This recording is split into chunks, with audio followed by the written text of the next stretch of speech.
one curious thing to take note of with evens and odds is, for example, how they behave when added and multiplied together, or I should say added and subtracted and multiplied and divided with each other. An even plus an even, for example, always is an even. 2 plus 8 is 10. Just to give you another example, 4 plus 16 is 20. 4 plus 8 is 12. And so on and so forth. That's always the case. An even plus an odd, 2 plus 3 equals an odd number. So what might you guess would happen if I have an odd plus an odd number? What would that equal? Well, that in turn equals actually an even number. And that might be 1 plus 1 equals 2, for example. Because an odd number is always just one more than the even. So if I'm adding 2 one mores, I get 2, which becomes an even number, essentially. So an even plus an even is always even, odd plus odd is always an even, and only an odd plus an even equals an odd number. And how about when you multiply these numbers together? How does that work out? Well, you can think of it, an odd times an odd must be an odd number. For example, 3 times 7 equals 21. What about an even times an even number? Well, that's always going to be an even number. And what about an odd times an even number? Well, what would that be? Well, you know what? That's going to be an even number as well. For example, 2 times 5 equals 10. And why is that? Because anytime you're multiplying by an even number in there, no matter what the rest of the combinations are, you're going to have a 2 multiplied by something in there. So it'll essentially be 2 times some kind of nonsense, no matter what it is. But it doesn't matter what that nonsense is, because if an even is there in the multiplication, that even times any nonsense must be an even number. And think about it. Even is by definition anything multiplied by 2, any multiple of 2. So an even times any set or combination of a million different things is going to be an even number at the end of the day. There's another type of number you'll run into very frequently on the exam, and that's a prime number. We just saw any multiple of 2 formed an even number. A prime number is a number that has no divisor other than 1 and itself. So what's an example of that? Is 8 a prime number? No, because 8 can be divided by 4, for example, and that equals 2, another whole number. However, a prime number can't be divided by anything other than 1 in itself to form a whole number. That might include, say, 7 rather than 8. Is there any other number that divides into 7 and gives you a whole number result? No, there isn't. The only number that divides into 7 is 7, which forms 1, or 1. 7 divided by 1, which results in 7. Those are the only 2 divisors of a prime number. 1 and the number itself.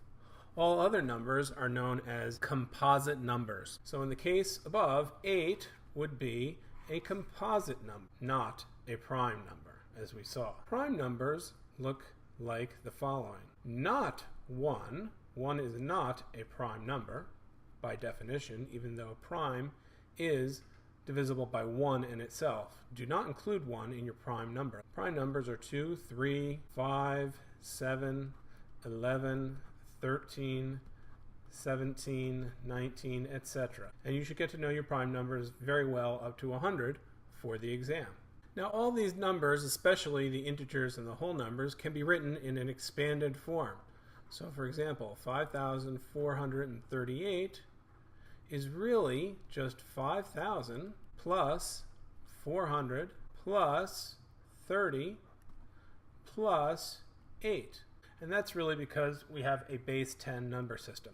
So as everybody's probably familiar with at this point, we have ones, then we have the tens place, and then we have the hundreds place, all going up by a factor of 10, which adds 1 0 each time, to the thousands place, and so on and so forth, up to 10,000, 100,000, million, billions, trillions, and onward. And likewise, we have run into probably decimals or fractions, then there's a whole section on that where really we're looking at the fractional or reciprocal numbers of the tens places, which is 1/10 or the tenths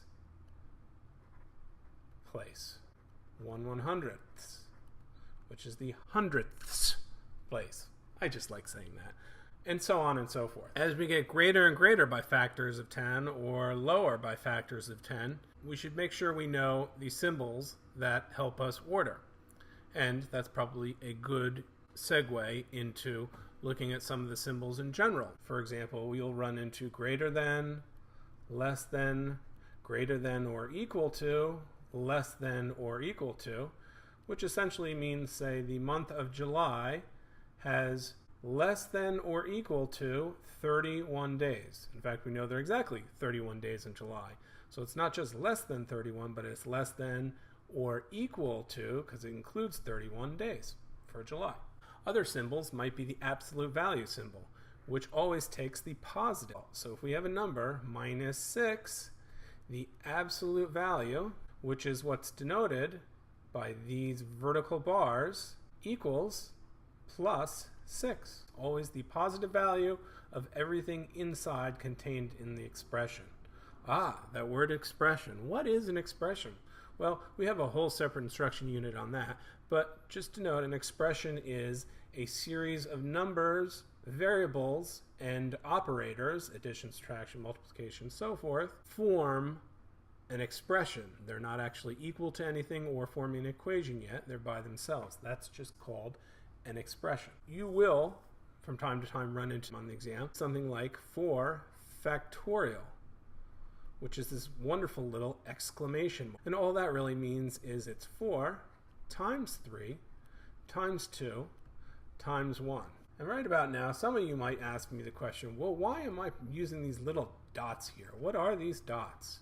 Well, those are multiplication symbols. You've seen multiplication symbols often when you're younger as a time symbol. And as you grow up and get bigger and start doing algebra, well, you begin to see it as a dot. 3 times 2, rather than 3 times 2. And then you'll get into algebra and even more advanced math, and all of a sudden you'll start seeing things like A, B. There's no operator symbol there. But what that really means is that equals A times B. You just don't write any type of operator symbol for the multiplication between two variables. And that brings us to the end of Basic Math Stuff, Part B. We'll look more into the operators in Part C.